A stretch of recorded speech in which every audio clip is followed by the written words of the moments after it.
Where Loyalties Lie by Loyalliar. Chapter 15 Betrayal. Jess watched Gilda's flight for the first time in 5 years. There were subtle intonations to the way she flapped, and the way that her feathered head cut through the air. Rather than the grace of their youth, the armored griffin had given way to flying by sheer muscle, beating her way through the air with one pump of her wings at a time. The little scarf around her neck trailed behind her like a second tail, darting up and down as her eyes glanced from side to side. Those 5 years ago, Rainbow wouldn't have noticed anything was wrong with the griffin. Now she knew better. Though most of her motions were to maintain their wholly unnecessary speed, Daz could read her other actions as well. The glances of the edges from her eyes, and the soft twitches of her wings betrayed fear and paranoia. Something was wrong, and the trouble it placed on Gilda's soul left her only barely aware of the unexpected companion she had once called a friend. Daz followed in silence, watching, thinking on her own problems. The sun rose slowly over the sheer walking walls of Gilvridge like a guillotine. They had been flying down the chasm, without words, for more than an hour. It was past noon, and the shadows of the cliff walls had shifted to the other side of the paired rocky precipices. Given only a few more hours, the solar blade would hang at its full height over Luna's neck, and a simple drop would spell the failure of Dash's mission. Everything seemed fragile for the mare, as her mind raced in search of an answer to a riddle she couldn't really bring herself to believe in. Faulkner's dying words demanded that Rainbow find the right griffin and the right question to ask. The goal seemed as futile as finding the right grain of sand on the beach, even without the time limit. It seemed that even the fastest pony in Equestria might not be fast enough to win this race. Gilda stopped short in midair so suddenly that Rainbow didn't even notice her until her muzzle plowed into the griffin's armor. Smooth move, Dash. Thanks, G. Rainbow muttered back with sarcasm. Why did you stop? We finally lost him, so we can talk. Come here. Without further explanation, Gilda rolled sharply to the right. It began a swift dive toward the cliff wall. Before Dash could even cry out, it seemed that she would smash her face against solid stone. Instead, her wings folded at the last possible moment, and her body dipped into a thin crag. After a moment of trepidation, Rainbow followed. Despite her smaller size, Rainbow had to tuck her wings in to fit through the hairline fracture in the sheer wall to the ridge. Inside, the space was much wider, with enough space for 4 or 5 griffins to stand side by side in each direction. A rough table and a pair of seats were carved out of the same stone, while a wooden bed with a thin mattress dominated the far corner. A heavy metal chest defied the largest of the remaining features, which were scattered haphazardly around the messy and poorly lit space. Gilda glanced over her shoulder as she walked toward the chest. This is my place, Dash. You can crash here for a minute. Then her talent set to work digging through the box. Without a word, the Pegasus took one of the old cold stone seats beside the table, where she afforded herself a moment to catch her breath. In the pause, Gilda made her way back from the wall with a pair of solidly crafted plates. One was topped with a meager selection of jungle fruits, while the other was a near overflowing, smelly pile that could only be called near rancid meat. Eat up! Dash looked down at the platter set before her, and felt her muzzle wrinkle with disgust. Rather than comment on the rather pitiable excuse for food, she shifted her head to look at Gilda in the eye. What did you mean back there about losing him? Well, Gilda paused to stop a scrap of rather rigid flesh into her beak, before continuing around the food in her mouth. The Lake sent her friend to follow us. That's why we're in here. Dash glanced around. So, did you just find some cave? A muffled roar sifted through Gilda's chewing. She swallowed, sending a shockwave through Rainbow's gut. This is my home, Dash. Took this place out on the rock with my bare claws. Whoa, really? Rainbow turned towards the walls, squinting in hopes of making out the scratches on the stonework. Well, fresh leaves in there don't exactly make enough money to buy slaves. Rainbow's strange expression at the words was clearly noticed. Yeah, that's what the legate wanted you for. Just like all those cows and zebras that legates for them. Rainbow didn't express her shock, or her offense for lack of any suitable words. Instead, after a long pause as her rational mind utterly stopped, she posed a simple question. Why don't they run away? Where to? Off the cliff? Gilda did something which, in Rainbow's mind, finalized the rift between them. With a callous heart, she laughed. Sometimes they do, but most of them would rather live. That's terrible. And it's not when ponies do it. Cows and pigs are too stupid to live their own lives. Dad's story. We don't enslave them. We take care of them. Yeah, right. The only difference between ponies and griffins is that we don't bother pretending to be nice. You don't know what you're talking about, Gilda. I don't know. Gilda pushed herself on the table as her voice rose to a shout. Look in the mirror, Dash! You didn't spend 2 years flying around Equestria looking for somewhere to live. You were safe being a total flip-flop at Ponyville with your lame friends and your grandpa. You have no idea what ponies are like. Dash looked straight into Gilda's eyes, though she maintained control in her own voice. You're wrong, Gilda, but that's what you want to think about me. Fine. Just tell me when I can find a healer or something, so you'll never have to see this flip-flop again. Gilda stood up and walked over to the thin crack, offering the room its only glimmer. Her body obscured most of the light, leading Rainbow Dash to watch her silhouette from the shadows. Slowly, the griffiness pecked her head out and glanced left and right along the enormous wall of griffins. Her head ducked back in quickly, and she turned toward Dash once more. The motion seemed to have calmed most of her temper. You can't leave now. Why not? Is he out there? Why do you care? Because I still owe you for flight camp. Gilda's expression hardened. And that's it. Now shut up and listen. A few days ago, a pony broke into the Palace of Winds and tried to kill the Emperor. Masquerade! Dash gasped. Is he still here? Gilda's brow rose. Whoever it was got away, after killing one of the Praetorians. Yeah, I bet. She's a dark blue unicorn mare with... It wasn't a unicorn. Only aeromancers can get into the Palace of Winds. Gilda shook her head. That's why the legate made such a big deal about the stallion we're with. The Praetorians probably think he did it. Reckoning couldn't have done it. He's been with me for 3 days. If you say so, Dash, Gilda shrugged. But what I'm telling you is that if you're around when the Praetorians show up in this territory, they'll torture you. Then they'll probably turn you over to the Emperor as a slave. You've got to get out of here. But I can't leave yet, Gilda. Not until I have a cure, she groaned. Don't be an idiot, Dash. Who cares if the princess dies? Wasn't she, like, evil or something anyway? She's not evil, Rainbow rebounded. And I've come away too far now to give up. Gilda stared for some time before offering a frown. Look, I could take you to see the Legion Apothecary, but after that, you've got to get lost. Dash nodded slowly. Thanks, G. Whatever. The griffin grabbed the rest of her food and tilted it into her mouth in a single swallow. Then, without further pause, she leapt out through the tiny crack of the door into the open air. The Pegasus and Griffin soared in tandem along the titanic stone trench of griffin raids, sparing each other mixed glances as their wings pumped together. They'd been flying for only a few spare minutes when Rainbow Dash finally felt the need to speak up. So, how did you end up as a guard, G? We're called Legionnaires, Dash. We don't guard things, we just fight wars. Ignoring the grim undertone, Dash nodded. Sure, whatever. I didn't think you'd care about a name. How did you wind up as one of those? A short sigh preceded the explanation. Well, after you ran off for Cloudsdale, I flew around Equestria trying to find a job. I worked with a few places, but none of them really worked out. Eventually, I went back to your grandpa, trying to figure out where you'd flown off to, and then... Her voice trailed off. Anyway, after Ponyville, I went back to wandering.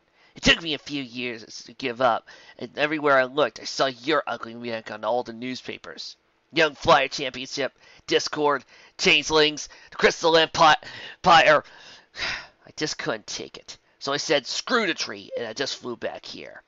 It took forever, since I didn't know the way.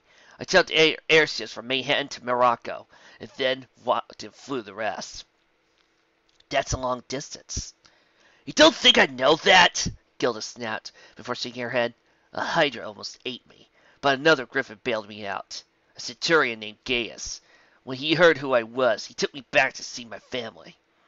The griffiness flared her wings suddenly, but this time Dash was fast enough to stop a head-first collision. This is the place. The pair flew through the carved archway of the Griffin Legion barracks, only to earn surprised glares of no more than 40 griffin forms.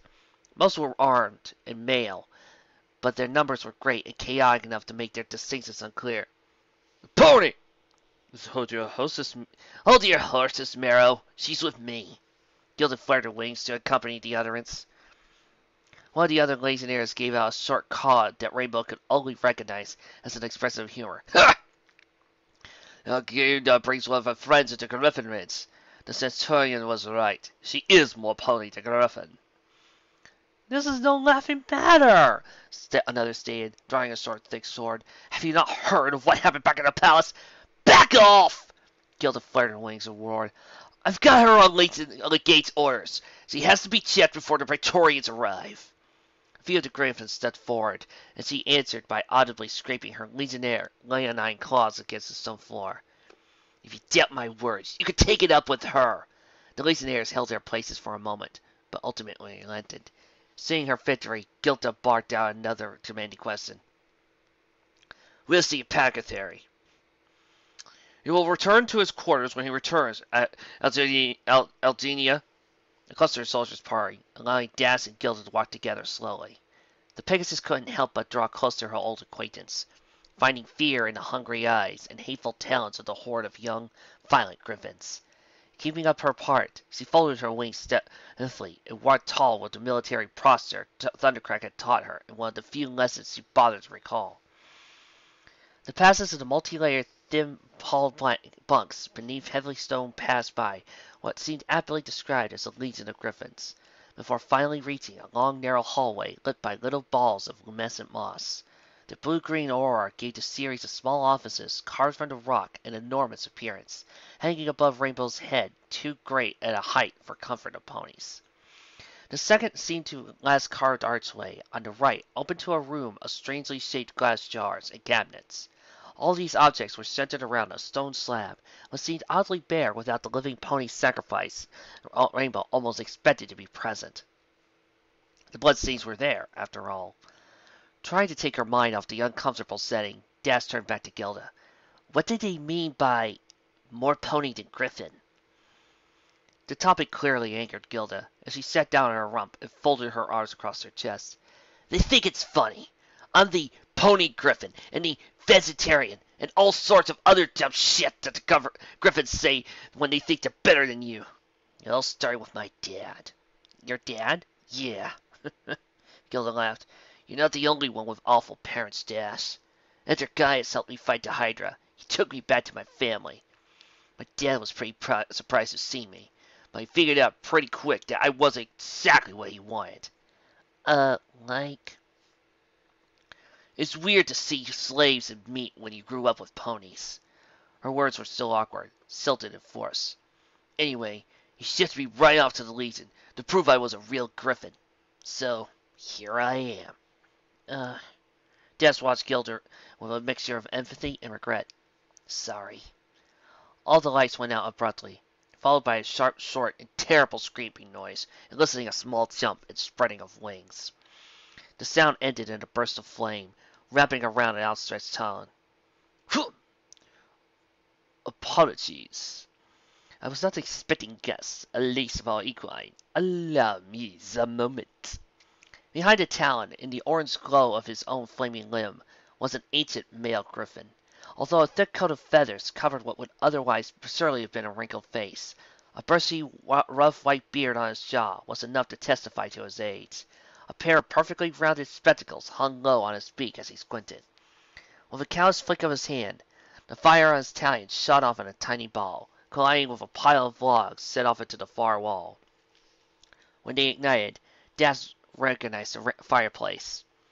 Normally, I just let the moss work to avoid the smoke, but I confess it could get rather cold in the office. Now, set her down on the slab, and I'll get to examination. We're not here for me. Oh, then tell me, what are the pony doing in Griffin Ridge? It's the Miss of Legion quarters, no less. How can I possibly be assistance to you? His voice croaked and creaked as his bespectacled eyes wandered the room, glancing at jars. I need to know how to cure something, like a poison, but not a poison. Strange words got the old griffin's attention. It is or it isn't. Am I expecting a disease or poison? A parasite, perhaps? Vitamin deficiency? Well, we thought it was a poison, but Faulkner said it wasn't. The griffin's reaction was sharp and pointed. Do not defile this place of healing with that name. He knows nothing of proper healing. Bloodletting, ichors, the four humors, all are lost on him in the interest of his magic. I would imagine he doesn't even know how to treat a common cough. The rambling ended with an upturned beak and a snort. Frankly, I do not care about what advice the creature gave you. Describe your condition. Des recoiled as the griffin's face slowly moved closer to her own. Okay. She's getting older, like aging to death. Wings molting, big decay, or merely internally. I don't know. She's not a griffin, Doc. Doctor? The griffin smashed the talon upon the table, listening to start crying. How dare you! I am an apothecary. Well, calm down, Gilda demanded, stepping between Das and the furious healer. She didn't mean anything, apothecary. Relax! After a moment of panting that devolved quickly into painful wheezing, he nodded. Of course, I should have expected the pony would fall for the trap of near synonymity, given their relative intellectual capacity. Hold on, Das pressed. Are you calling me stupid? Not so bluntly, I suppose so. It's well-established fact that griffins have lots of brains and bodies and— Hey! It was Gilda's turn to focus on Das, as he did so by swatting the Pegasus on the nose. We don't have time for this, Das. Just tell him what he wants. After rubbing her sore muzzle, Das nodded and continued. Right. So, it's not a griffin. The sick pony is Princess Luna. Princess? One of your political leaders, then? Of course, I should have expected. Who else could have had the clout to send one of your own kind on a journey here? The griffin readjusted his spectacles. So this pony is suffering from aging. I suspect the implication is that fact is unnatural. Tell me, what is her age? Oh, Das started to think. Like her mind wandered back to Celestia's begging request that was now almost a week old. Like 80,000? The griffin cocked his head. Do pony measures time in simply days? I suppose that would be reasonable, but no, that still makes— His talons twisted in the air, performing a silent calculation. 219 in a few years to spare, yet most ponies live only half of that. Are you certain the subject is not an elk? No, Das explained. That was years. 80,000 years. I don't take kindly to fiction. No creature lives that long. She's Celestia's sister, the princess, like, Magnus. At those words, the apothecary lowered his spectacles, looking at Rainbow from above the round frames. So, an immortal god like the Emperor is eaten to death because of a poison that says not a poison? Yeah, I know it sounds crazy, but madness and magic are two very different things. Tragically, my experience lies in the first. You have clearly described the second. I can tell you this. There is no magic, at least none within the power of mortals such as we, which can control time. Neither is there any plant or mineral which can do the same. He stopped. Well, not in the sense you described. I understand that dragons have a type of rare gem which can conceal time, but that is neither here nor there. Regardless, the concept of aging some creature to death is an impossibility, even before one considers the idiocy of trying such a concept on a god. I cannot offer you such a diagnosis, but I might be able to offer you a prescription. Das eyes wide in surprise. Like a cure? Not a cure per se, but at least something that will treat your contention until you can identify it. You see, Griffin legend speaks of an ancient pony secret, called the Fountain of Youth. Das' brow quirked, recognizing the name for daring do. Where you drink the water and makes you younger? Many had thought it was mere rumor, until our liaison learned that its guardian had arrived on the edge of Griffin Ridge. Guardian? There is a guardian pony who bears the map to the fountain on his very flesh and fur. We called him Guardian, though his true name is Dead Reckoning. The apothecary removed his spectacles from his face, folded them gently, and set them atop the stone slab. Only when the laborious action was completed did he finally speak. Unknown to us, though I suppose that statement is no longer true. Dash, for her part, sat stunned with her mouth hanging loosely open. The fountain. The fountain of youth? Dead Eye's key mark is a real map? Do not quote me, Pony, but that is what our kind have learned passed up from Pony to Zebra to Griffin. Dash turned to Gilda slowly, and the Griffins responded with a blank look. This is awesome! This has got to be what it meant! Gilda rolled her eyes. If it'll get you out of Griffin Reds, that's fine with me. Let's get going. Yeah! Dash started to the door, turning back only momentarily to offer a parting thanks to the apothecary, who had returned to adjusting his eyewear. As the Pegasus made her way down toward the long hallway of the Legion quarters, the joy in her heart turned to fear. Rather than the Griffins awaiting her ahead, however, her spirit was concerned with the idea of confronting Reckoning again. She wondered if his madness had finally settled, or even if it could. There were too many unanswered questions, but like so many of her problems, the only answer was to confront him head-on. She forced the thoughts of his bloody, empty eye socket from her mind as she strode past the Griffin legionnaires in their bunks, settling her shoulders with determination. She was prepared to leap straight out into the air when Gilda forcibly grabbed her by the mane. The pain in her neck was emphasized all the more by the momentum of flapping wings. Ow! What the hey, G? Look! The Griffiness hissed, pointing with her free talon. Dash followed the extended limb, staring out into the air. A half-dozen enormous but unarmored griffins cut through the air like blades. Their distance and speed made it hard to pull apart like individual details, but Rainbow Dash recognized the swords they carried between their wings. Those are the special guards, right? Magnus? The Pegasus was rewarded for her memory with a curious glance from her former friend. You recognize him? Well, whatever. They're the Praetorians, the best legionnaires. They work for the Emperor personally, and they hate ponies. If they're here, they'll be expecting me to bring you back to the gate soon.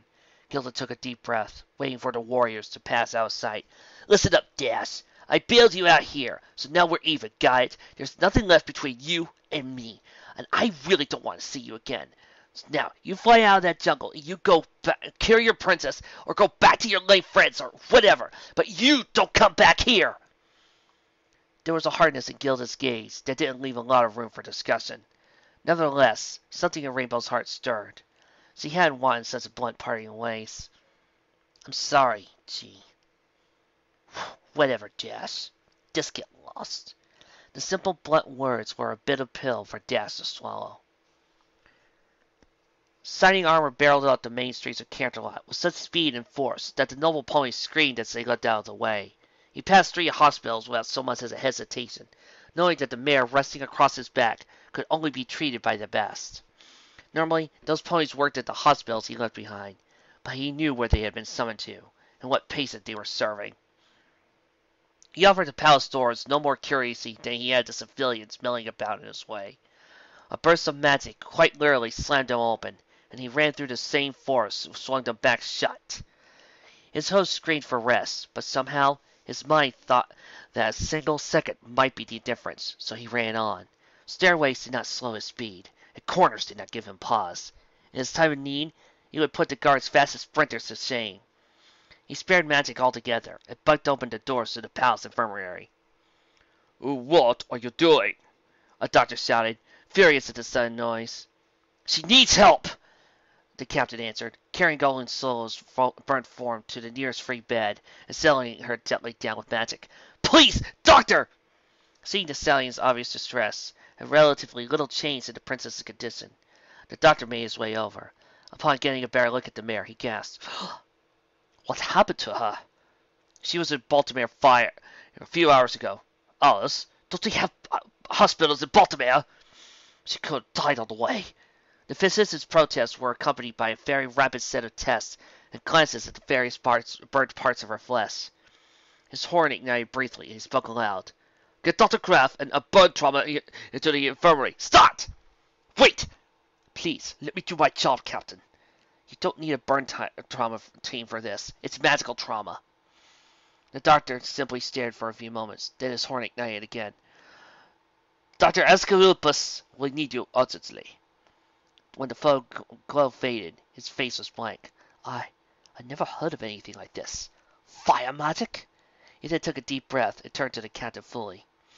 I'll have to ask you to leave now. The risk of infection is already higher than I would like. But out now! Shining Armor nodded grudgingly and made his way into the hall. There, on a convenient bench, he finally found a moment to sit down, pull off his armor, and take a long breath. On that bench he waited, until a pair of simple words cut through his thoughts like a chilled wind. Captain Armor. His breath froze in his throat. It took all his willpower to turn his head toward the all-too-familiar voice. Princess? She sighed, knowing the answer to her first question simply by the tone he had addressed her with. I take it you found no cure. No, Princess. Lowering his head, the captain of the Royal Guard gave a sigh. I was unable to apprehend Masquerade. Or soldier on. I got civilian all wounded, and I... You did your best. Shining looked up as a huge wing wrapped around his shoulders. He had to admit, most of Celestia's form had returned. Only the base of her maid retained its mundane tone. What surprised him most, however, was that her sagacious words of comfort had returned. With respect, Princess, my best was not enough. Sometimes no ponies is, Celestia shook her head, but there are still ponies who could save my sister, and I have faith in them as I do you.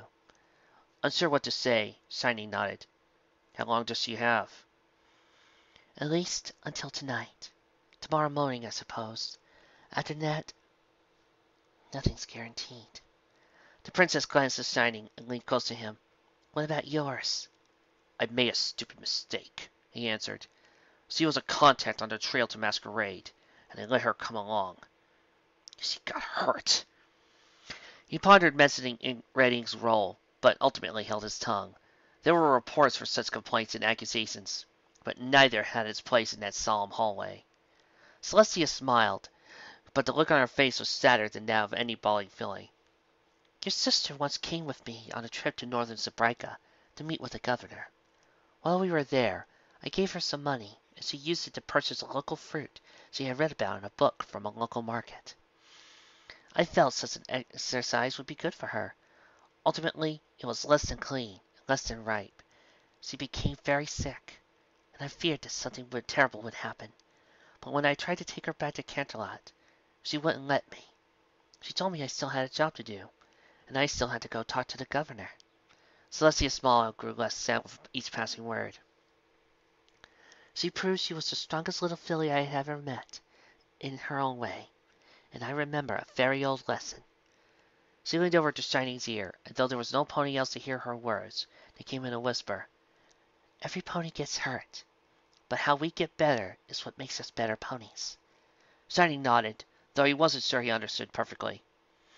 Why not just heal her, like you did Rainbow Dash? The smile faded together, and the princess's face became stern and closed. We will all speak of that soon, one way or another, Shining Armor. But know that you would never want me to heal your sister, or your friend, as I did Rainbow. Shining stared at his ruler until the doctor came charging into the room. As the door swung open and shut behind him, he could see Luna's face in the father's bed. Her cheeks seemed skeletal, carved into deep pits, and her eyes were sunken and wrinkled. It was hard to understand how she was even alive at the very moment, and his hope for how long he could continue faded with each slow twist of the swinging doors. The safari shirt clung to Rainbow's chest, stained with sweat and mud and torn by twigs and undergrowth. She'd been looking for hours, but she didn't pretend to be a master tracker, or even particularly perceptive. She knows she would have been having a hard time, even if Reckoning's hooves were somehow restrained to the ground. She'd seen a few clumps of his footprints, marking his passing, but they were unconnected, and even their direction seemed to point randomly. All the while, her heart jumped at every stray noise and twisted against every odd note of a bird's song or monkey's call. Worst of all was how few they were, as though the usual animals had been replaced by something larger, smarter, and deadlier. Was he watching her, waiting for her to appear or to leave herself vulnerable? Her wanderings had twice brought her to the edge of griffin ridge, and both times she shied away before some griffin could sneak up on her again. Another of her little jaunts found her on the back to the Fallner swamp, where now lifeless skeletal ponies had gathered in a clump against the dam left behind by the frozen river. The place had lost much of its unnatural appearance, but Rainbow couldn't stand to be in its presence any longer than she had to. Instead, she ran along what she thought was the edge of the ridge, keeping in mind that Gilda and her scouts had seen him somewhere nearby. She kept him within the tree line, away from Griffin eyes, but every step bore the omnipresent weight of mortal danger. Her path had continued for some time, but it stopped bluntly when the Pegasus unexpectedly ran out of the thick shrubbery. A huge circle of trees, at least a mile across, had been cut down. They left behind dry and dusty tan dirt and rough gray stone. Wind ripped through the enormous clearing, rustling Rainbow's mane and leaving her feathers twitching. The nearly gale-force winds would be hard to fight for the average pony, and her head turned toward the obvious source, and her jaw dropped. Hanging in the air, unsupported by bridges or foundations, was an enormous palace. The structure resembled the architecture of Cloudsdale, if marble were chosen as a replacement for clouds, and everything was scaled up to double its usual size. Beautiful pillars of pure white supported a slanted roof upon which were built terraces of the same pale material. From between the pillars came billowing winds that forced Rainbow to squint as he beheld the structure. Struggling against the wind, failing to even get out over the edge of the cliff, elderly Pegasus panted with a machete clutched tightly between his teeth. Even the blood matting his already rough coat, Rainbow would have recognized him anywhere. She didn't pretend to know what to expect, so instead folded her wings and walked toward him. "Hey! Deadeye!" Her shouts barely pierced the wind, but the second was enough to gather his attention. The old pony turned, revealing a grisly sight. Shards of glass still stuck out oddly from his empty eye socket, and the blood that he had left behind filled the 3 scarring lines down his cheek. Upon seeing Rainbow, his gaze grew hard and cold. His neck twisted suddenly. Seizing his machete, then he stalked toward her. "You brought them here?" It took Rainbow a moment to realize Reckoning's fury was directed over her shoulder, rather directly at her. "Who?" Words simply failed Rainbow as she turned back. 7 griffins approached. In their old ways, all were familiar. "You plan what?" The figure in the center of the formation observed, glancing to his right. "Impressive, given the short period you had to think. Considering his company, he was a surprisingly small griffin. Plain brown fur and white feathers left him difficult to separate from the rest of his species. His defining traits were short, with a short broad blade that was slung beneath his left wing, and the scarred stub of an elbow that marked the premature end of what would have been his left hand. Balancing on his remaining talons and 2 broad paws, he offered Reckoning an alloy gaze. "Did your legion do that damage to him, Gilda?" Her answer wasn't forthcoming, however, as Rainbow spoke first. "Gilda!" The Pegasus mare's thoughts were overtaken by rage. She leapt into the storming winds, and pointing herself down to strike at the being she once called a friend. Her motion was too fast for the Griffiness to follow, and would have been a solid blow were there 2 alone. However, reality reflected itself in the form of 3-legged Griffin's intervention. He moved quickly, lunging forward and thrusting out a long wing. Its bony, striking crest collided with the mare's forelegs, cutting off her momentum and spiraling towards the tree line. "Sorry, Dash," Gilda muttered unapologetically. "I knew you'd find him." "You betrayed me!" Rainbow's words were pained and ferocious. Gilda's was cut off when Gaius wrapped his legs around her and pulled her to the side with a massive bead of wings. A moment later, the space he had filled was sliced in 2 by Reckoning's machete. The other 5 griffins, who had previously made no move whatsoever, stepped forward and drew the heavy blades they kept between their wings. Rainbow recognized the large, muscle-bound forms of the Praetorians, and her heart skipped a beat before settling into cold focus. Seeing the threatening forms, Reckoning reacted by flapping his wings. Rainbow could see the thick thawed clouds that his empire gathered together, but they were no match for the heavy and pervasive wind. Desperation entered his one-eyed gaze like a cornered animal, watching as the Praetorians surrounded him. "Hold!" Gaius yelled, bouncing surprisingly well on his hind legs as he motioned them with an open palm toward the mare. "Rainbow Dash, correct? Gilda the Legate and I have negotiated your release. You're free to leave Grivets." Without waiting for a response, he turned to Reckoning. "You, pony! Drop your sword and surrender. We promise you a fair trial." Reckoning growled. His focus flitted from one griffin to another and then another. Then, to Rainbow's surprise, his mouth opened, and his blood-stained blade fell to the dust. One of his wings twisted back to his right back leg, around which he had sensed the half-saddlebag that survived in the recent turmoil. As it fell to the ground, freeing him of an unbalancing weight, he said to Gaius, "Why would you bother with a trial in a war?" Gaius clawed at the dirt beneath his own feet. "A war? So you admit it, then?" Rainbow saw what was coming and spoke up. "You don't understand! He has flashbacks! He doesn't mean—" "Save your breath, Easy Breeze!"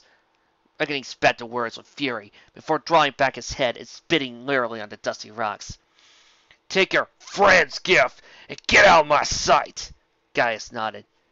"Gilda, take your acquaintance and leave." "No way!" Rainbow ran toward Reckoning, hooves kicking up a storm of dust. He only stopped, with a sudden pain, when Gilda's arms wrapped around her torso. The griffin's claws drew little drops of blood, but they were no way the source of Rainbow's fury. "Get off me! You'll thank me for this!" Gilda answered through her gritted beak. Her wings carried them out over the jungle a few hundred feet as her greater size and strength contained Rainbow's struggles. Finally, in a mixture of desperation and fury, the mare punched at Gilda's wing, and the two fell through trailing branches and bowering leaves in a tangled mess of fur and feathers. When they rose, covered with mud, their eyes met with fury. "Get out of my way, G!" Gilda answered by rising on her hind legs and calling out in eager fury. "I owe you a debt, Rainbow, for when we were kids, but now it's over. I can't let you try and save that pony!" Rainbow stepped forward, flaring her wings. "You can't stop me." Gilda shook her head. "Bet I can." Her next action came without roaring, as she lowered herself onto all fours and broke out into a full-on charge. Dash leapt into the air, but Gilda had built up too much momentum to be avoided. The Pegasus was tackled out of the air, and the Griffin pinned her to the ground. There, she pulled back a fist of talons and brought it down on Rainbow's nose. The force was incredible, even given the Griffin's greater size. Rainbow's vision blurred for a moment, and she tasted blood in her mouth. Before Gilda could bring out another attack, however, Rainbow struck. 4 punches of fury and necessity struck Gilda's throat, just above the neck of her armor. Recoiling and gasping for breath, she released her hold on the Pegasus. Rainbow was freed and began to flap her wings wildly as she broke into a run. Mud flew from her, but Gilda recovered before the mare could take flight. The sound was strange and foreign. It came as sort of a thumping that passed through the air in a circle. She didn't recognize it as it flew over her until a cord wrapped itself around her left wing. 3 times it coiled, until the heavy weighted balls at both ends of the cable came together, restraining her. Behind the Pegasus, Gilda shouted, "Don't you get it, Dash? I'm saving your life! Those are Praetorians! They'll tear you apart!" "What about Reckoning?" Rainbow turned around to face her betrayer. "Why, Gilda? Why stab me in my back? We were friends!" "Maybe because you screwed me over?" The Griffin roared back. "Do you think I like being the pony Griffin? If I help bring him down, I'm a hero. I'll finally be done with ponies, and you and I can be out of each other's lives forever.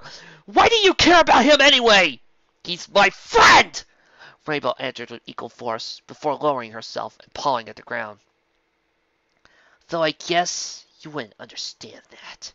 Gilda opened her mouth with response, but the young Pegasus decided that time for words was over.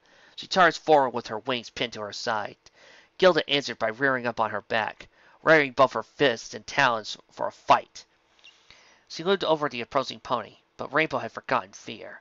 She only saw red. Had Applejack saw what transpired, she would have been proud. Rainbow leapt by her legs alone over one of Gilda's hands. Her fur stood up with the force of its passing. Before a second attack could be made, the mare hose was on the ground again. She pressed both forehooves into the ground together, rotating her body around the pivot they made.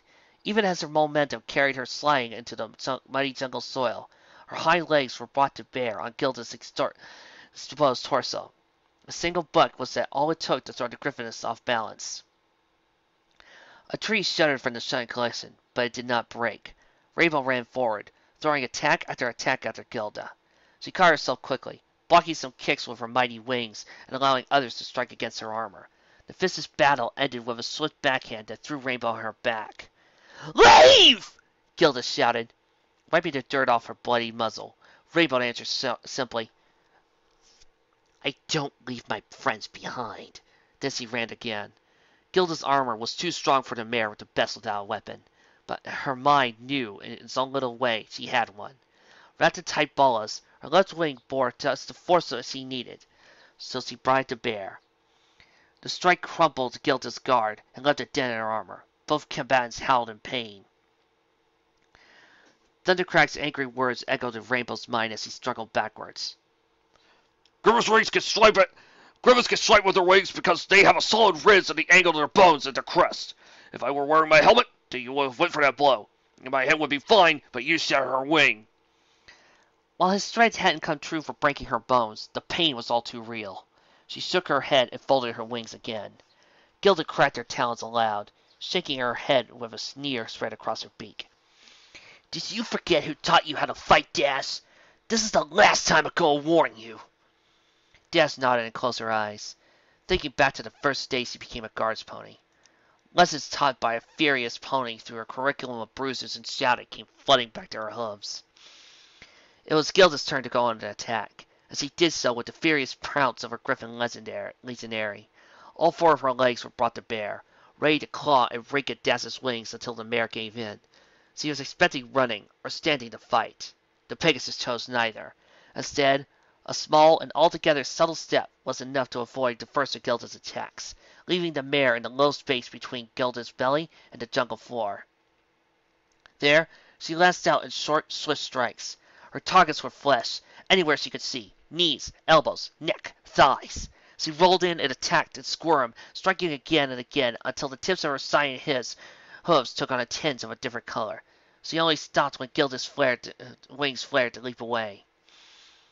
Rainbow rose once more, turning away from the muddy mess and her former friend. Her wing began squirming free of the ball as she had hustled toward reckoning. Damn it, Des! The words didn't stop the mare, but the hissing of steel leaving as she did. Gilda clutched the talons a small dagger, no longer than the hair of the Pegasus's mane. Don't make me do this! Rainbow turned and shook her head. You don't have to. Yes, I do! Gilda's words were as hateful as they were desperate. What else do I have left?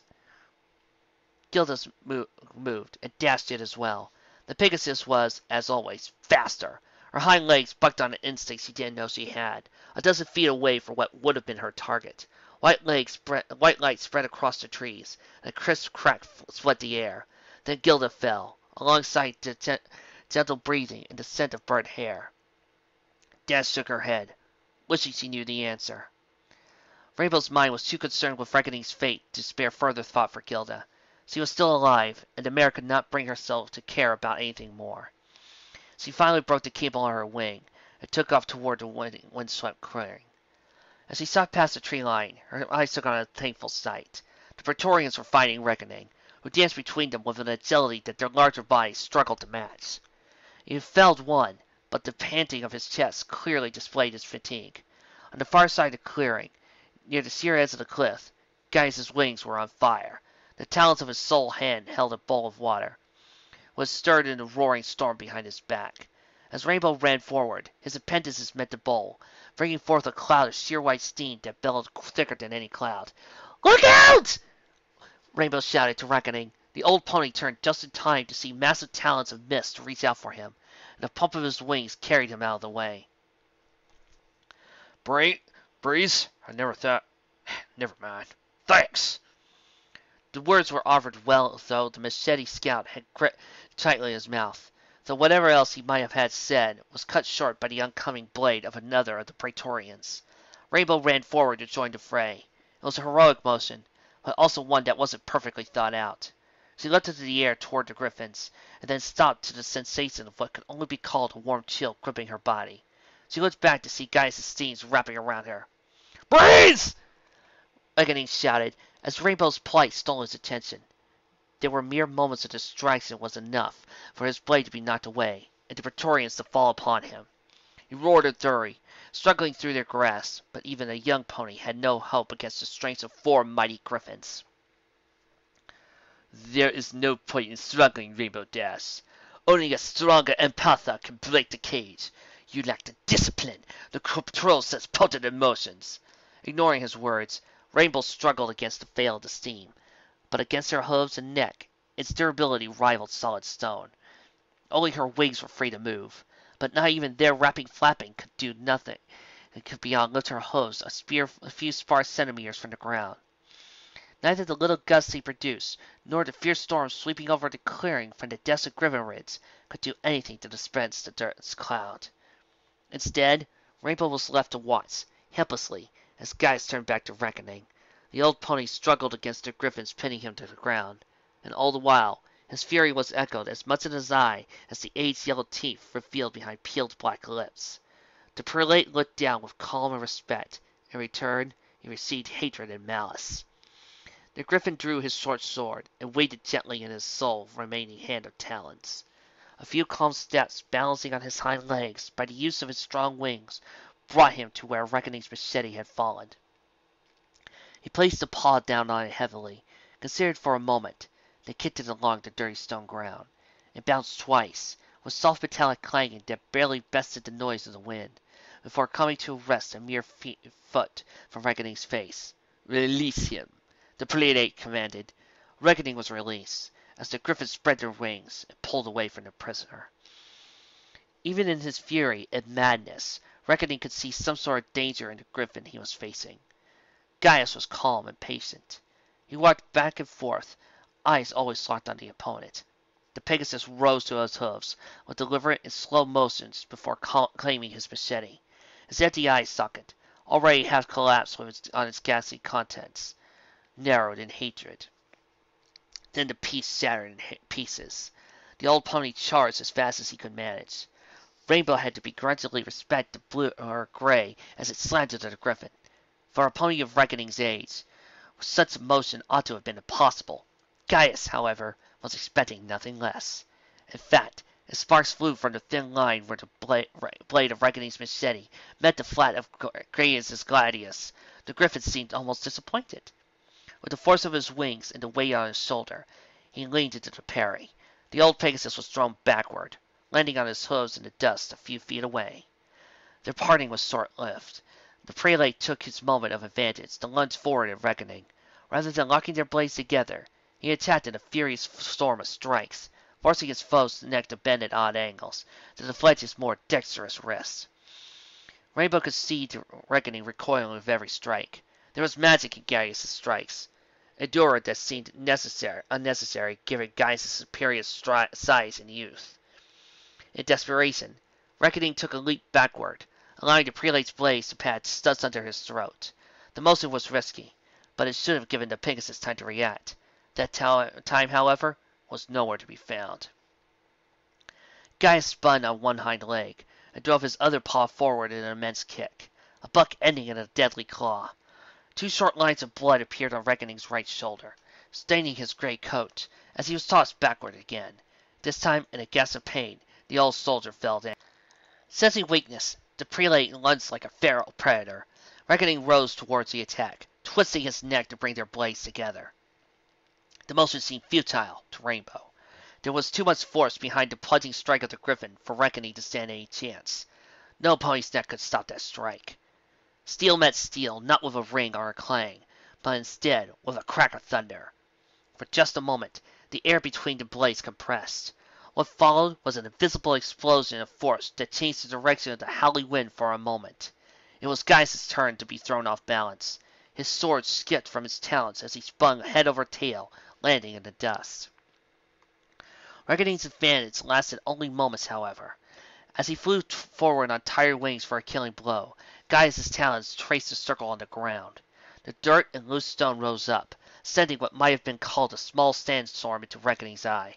A coughing fit, accompanied by the screaming of 1,000 pebbles grinding at his empty eye socket, sent him ascending, bouncing to the ground.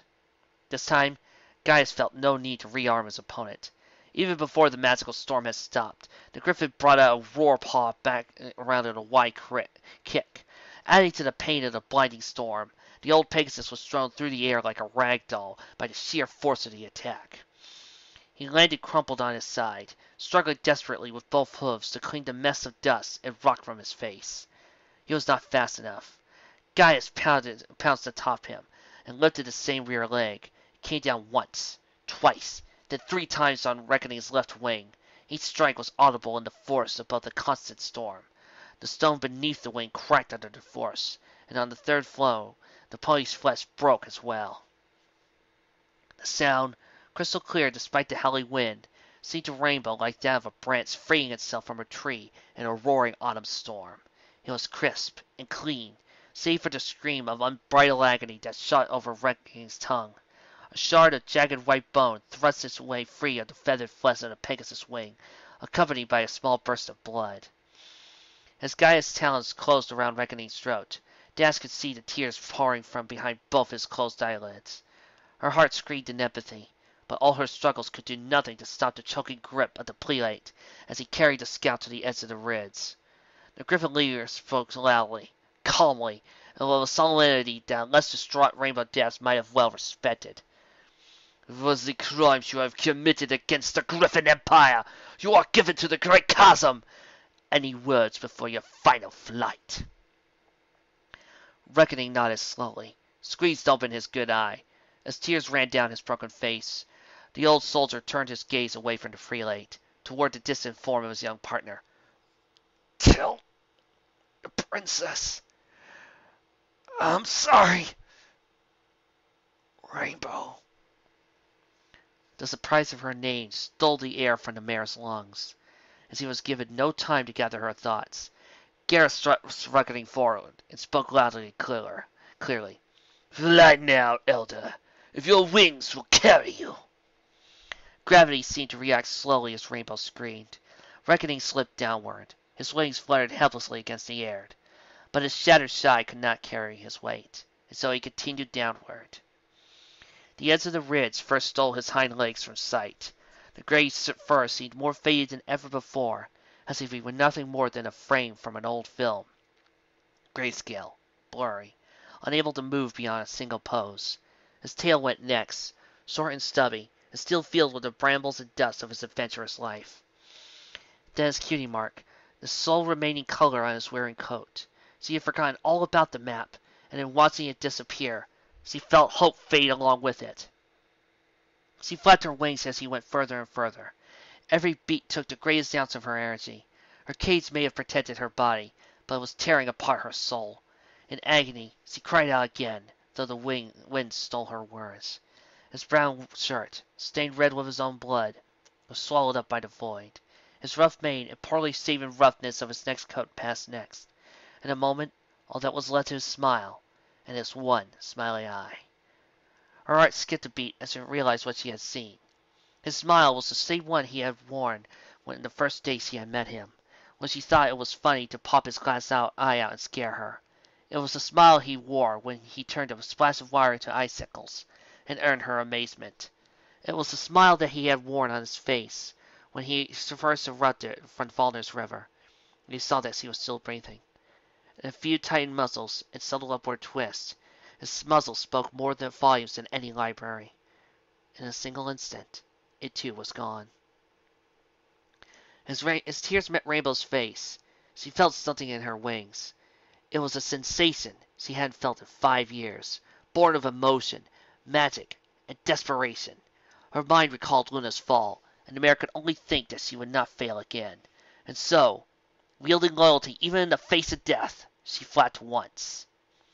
The explosion was louder than all the world, and yet to Rainbow's ears it was silent. She flew as fast as she ever had before, mocking the griffin's ideas of possibility. Yet to her own mind she was barely moving at all. Reckoning was still falling, and she could not see him. Gaius barely turned in time to see the streak of rainbow. Das merely pushed him aside. His jaw shattered, and his body thrown back against his kin. Rainbow saw nothing, heard nothing. All her mind was focused on the dive. Below her, plunging into the eternal dark void, reckoning fell.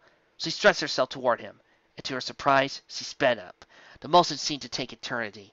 As she reached the futility for the falling pony, his eyes were closed again, but he still wore that smile. Then she felt something, a heavy force gripping her sides. It pulled back. Even the might of her wings and sorrow were not enough to stop it. Let her go, Rainbow Dash! She answered with tears and a shaking of her head, but her hot body was helpless to resist. She saw as the gray body slowly disappeared, swallowed by the black, and all the world's noise was gone. Rainbow existed in a state of hollowness, drifting between waking and sleeping. In recent days she had seen death. She even dealt it herself, but never before had it been to a pony. Never before had it been to a friend. Magnus pulled back her friends from the void by force, and her tiny body was no match for his enormous strength. She was so far gone in shock that she hadn't even recognized the Griffin ruler until he pulled her back to his palace, floating alone in midair above Reckoning's shadowed resting place. There, she had struggled, screaming and fighting to try and dive back down, until Magnus' magic finally placed her into sleep. She awoke in a small room, with a glorious platter of greens and plants, and a comfortable cushion on which to sit. A large window of clear polished glass showed her that the sun had set over the ridge. It had been 2 days of stress and outright battle since she had eaten a proper meal, and yet, rather than hunger, she felt almost sick. She stared at the plate, hollow and quiet. It took her a long time to admit that she barely knew the stallion. She had seen into his mind, his past, and more, but in the end, it had been all 3 days. Why, then, did she feel so attached to him? Perhaps it was that with him gone, she felt completely alone. Her eyes were dry as she asked herself what she was supposed to do next. She had no map, no cure, no solution. Only 2 words from a dying stallion and a little smile. They seemed too little. She barely turned when the room's door kicked open. The enormous form of the Griffin Emperor came first, but the creature that followed brought creases to her brows and rage to her heart. Why are you? He wishes to offer his apology, Rainbow Dash. Magnus gestured to Gaius, who nodded slowly. A huge bloody bruise on his jaw was the only change from his appearance. Slowly, he prostrated himself before her, bowing his beak until it touched the floor. Why doesn't he say something, then? You broke his jaw, as I understand. The Emperor responded. You fly with more strength and spirit than any of my own kind. I wasn't fast enough, Rainbow answered sullenly. Again, why did you have to kill him? Gaius lifted his head, but Magnus held out an arm to pause the prelate. You have done as you must. Leave us now. Gaius nodded, then reached beneath his wing. Rainbow watched as he placed a single, familiar pouch on the floor, then turned toward the door. It was Reckoning's. Rainbow moved toward it, ignoring the retreating Griffin. The ruler waited for his servant to pass through the door before continuing. Today's death was regrettable, but unavoidable. Rainbow looked up from the pouch in her forehead with a wounded expression. You could have let him go! No, I could not! His rumbling voice sounded for a moment regretful. He killed 8 of my wards this morning, and another only 2 minutes ago. Whether he did so from madness or hatred is irrelevant. Would you have me face my subjects and tell them that I forgave their killer? To let him go on living would be to start another war between your kind and mine. I have no intention of seeing such bloodshed. But my hand can be forced. But he didn't want to. He didn't have a choice. The world is cruel, Rainbow. I can look at your eyes and tell that you know this. At times, we make cruel choices in order to spare harm to the ones we care for and guard. My prelate made such a choice, but he did so with honor and respect. He broke Reckoning's wing and threw him off the cliff. As is our custom. When a griffin grows so old he can no longer fly, at least to navigate the ridge. And so, such a beloved elder makes his final flight, diving into the depths and embracing the world I have made for my kin. The new perspective stole some of the barbs from his parting, but Rainbow still hurt inside. Her hose flipped over in the pouch, and watched as a bunch of petty supplies followed out. Most were perishables, random fruits and plants and seeds. Only a little compass and a yellowed map, left with the wavy texture from drying under a dunk in Falner's River, seemed to bear any of the spirit of the fallen pony. She tucked the things away again and leaned on the open bag against her leg before answering Magnus's words. So, he's gone then. To where griffins go when they die? Magnus shook his head. His soul goes to your princess, Rainbow Dash. As the sun shines overhead, he will go to be in Celestia's care. You can ask her if you wish to know more. I do not judge the souls of your kind. I will not do you the disservice of pretending to know more. Rainbow honestly had no idea what to say. So instead, she looked up at the Emperor and nodded. Thanks. For the bearer of loyalty, I would do nothing less. The enormous griffin rose, and his back cracked twice. Forgive me! I spent too much mana coming here, and my body shows a mortal age for it. Rest, preen, and eat. Your body shows you fatigue. When my youth and your health are returned, I will spare you a wind to travel back to your homeland. At first, the words pressed through the young Pegasus' ears without reaching her mind. A subtle nagging hint, however, broke through the eyes of her sorrow. Age? I thought you didn't. Rainbow's words trailed off as she noticed the gray tinges on the feathers she recalled formerly having been stark black. For myself, as well as your princess, our immortality is tied to our magic. Perhaps you recall the apprentice Celestia bore recently, with a mane of plain pink. That is her mortal form, revealed by potent magic. I too have spent my share in walking along the winds to arrive here from the land of the Elks so quickly.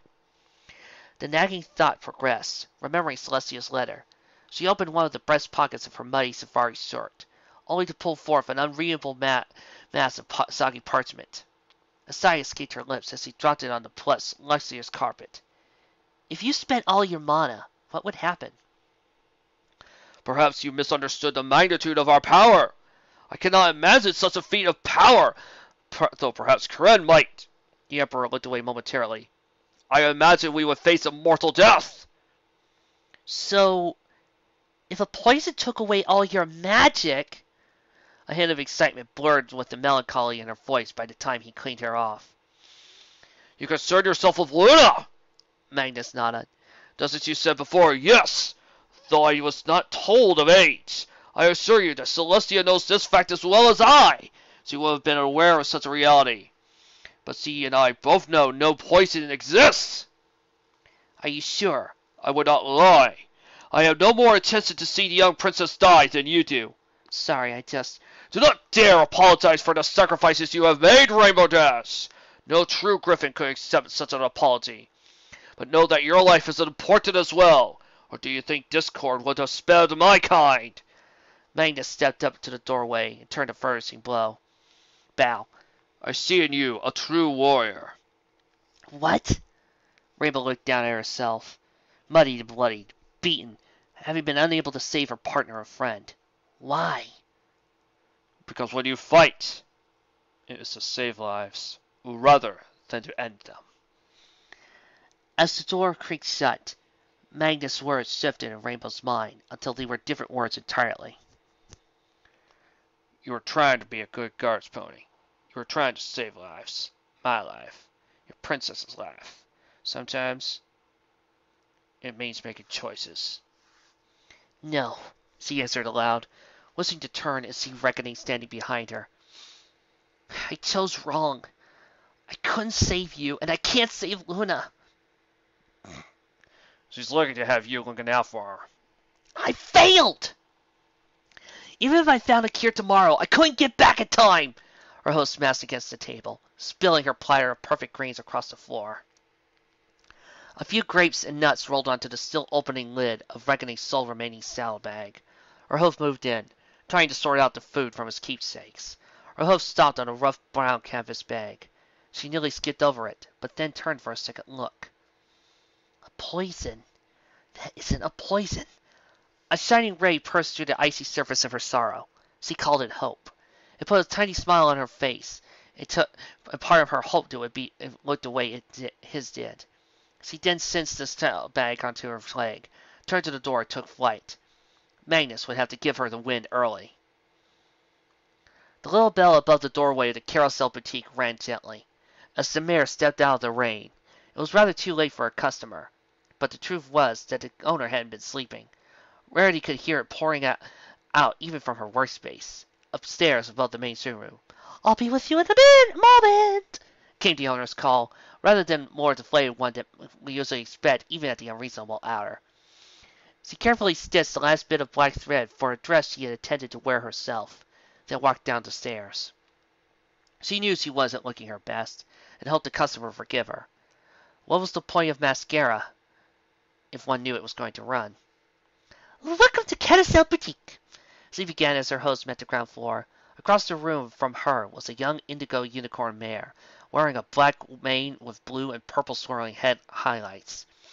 Though she had no intention of saying it aloud, Rarity always detested the combination of black and blue. It was a nagging old rule of fashion that she couldn't key it out of her head. Instead, she took note of the wires stopping the mare's coat, and shook her head. "I am sorry for the weather. Can I get you a towel, perhaps? Or a heater?" "It's no issue," the mare responded as her horn ignited with misty blue magic. In only a moment, all the wire across her body was gathered together in a rather large raindrop at the top of her horn. She pulled open the boutique door quickly and tossed the ball away. "See? All dry." "Yes, that's a present magic. I could never maintain that level of focus. You might want to speak to a Twilight if you're maids." "Tragically not," the mare answered, turning to the side to reveal her cutie mark. It was a pale white mask, bearing a frown upon its muzzle. Rarity recognized it from there as a symbol for tragedy. "I am an actress of sorts. In any case, I understand that I might be a little late, but I was hoping to commission a dress." Rarity knew she could easily finish such a project. The only concern was its purpose. "For tomorrow?" Mare nodded. "Then come over here and I'll take your measurements." Rarity's magic claimed the length of measuring tape and went to work. "There is something else I've been hoping to do while I was here in Ponyville," the actress noted. As Rarity's voice found itself without the usual urge to chat up the customer, "Do you know where I can find a decent mailman?" "I can give you the address of the post office." "I'm afraid that this letter has very specific instructions." The mare called forth one more of her magic, and pulled a blank white envelope seemingly from midair. "It's a will."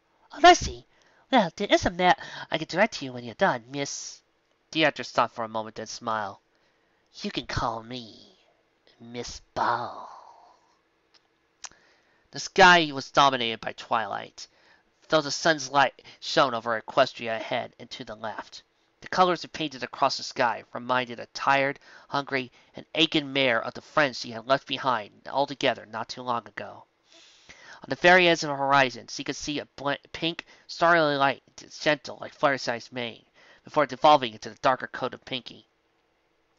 The underside of welcome white puffy clouds bore the purples and lavenders of dressmaker and a librarian. At the very edge of the light, a farmer's warm orange brought to mind the smell of apples. She could see Ponyville as she looked down. It was a few dozen miles away still, but it would be an easy flight even on an empty stomach and a tired body. She knew, however, that her mission was urgent, and her package a desperate hope.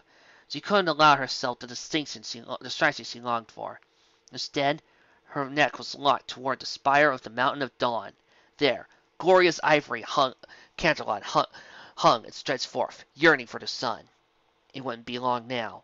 Though her eyes resisted the temptation of home, they did wander to the horizon to watch the rising sun, and the welcome freedom of flight, without desperation or fear of death, was almost a foreign sensation. The last time she had gone without practicing her stunts for so long was under the duress of a broken wing. Years passed. Now she was free again, and the cold morning air was the only thing managing to hold her awake and together. Magnus's wind carried her over the ocean at a speed she had never imagined, trailing a brilliant rainbow and outrunning the sound of her own passing. Rainbow had felt herself push against one another. Far stronger barrier. so he had no idea what could have caused it, and so the question was chucked away for Twilight later. Luna's cure took precedence over all. The tailwind flared at the shoreline, high above Baltimore. From there, Rainbow took a slow glide, feeling the resistance of her own body, and magic from such an outpouring of energy. She knew she'd be in Canterlot by the time the sun pulled itself freely over the horizon. A sideways glance was meant to affirm her idea. It proposed something altogether different instead. The sun should have risen. It was waiting on the edge of twilight for 10 minutes, but the orb did not come at night. A chill ran down Rainbow's spine, but not for lack of heat. Celestia was never late. A slow breath filled her nostrils. It's just some mistake. Lots of stress. Maybe I'm getting worked up, like Twilight always says. She glanced over again and saw no change. Nothing at all moved.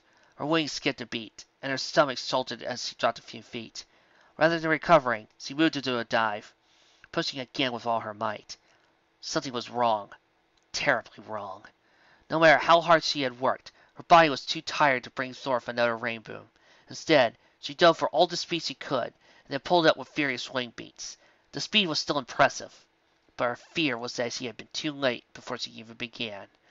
Rather than the steady pace of comfortable flight, Canterlot grew as if the mountain itself were coming forward to meet Rainbow.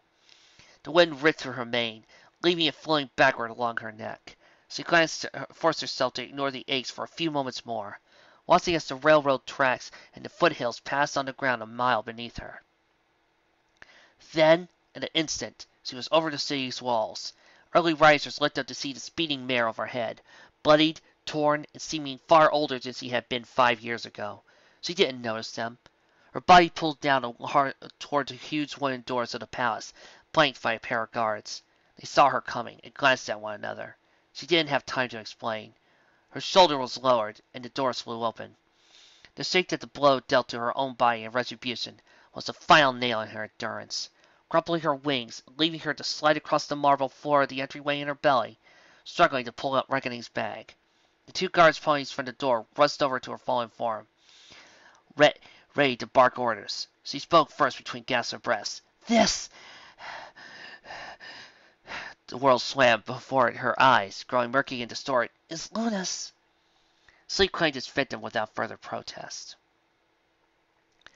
In a place devoid of time, a stallion spared himself a moment of irony.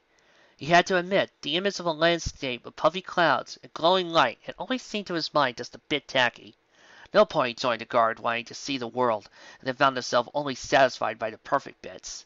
It was the dirt, rocks, leaves, and water that made things feel real. Clouds always lacked that grit. Something about what he was seeing, however, was different. The clouds seemed puffier, fuller, rounder than he had seen in years. He had wondered what the cause could have been as he closed his eyes. Dead Reckoning. The voice was gentle and beautiful, but clearly surprised. He recognized it instantly and turned stiffly. His right forehead punched down to salute. Reporting for duty, Your Majesty. Celestia stood before him in all her glory, glowing radiantly with all the colors in her mane. A sad smile sat on her face. He decided immediately that he did not like it. You may call me Celestia, Reckoning. You have earned that right. You owe no more duty to me or any pony else. He smiled and laughed. I'll always be your guard's pony, Celestia. You can call me Deadeye. And at that name, he realized what had changed. Slowly, he brought a hoof to front of his face. His coat was a well-trimmed green, fitting with the jungle perfectly.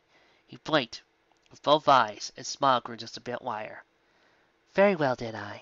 You gave your life to serve, thankfully, and for that you have my eternal thanks. You can go now to the summer lands and rest. He caught the brow over the eye he had been missing not long before.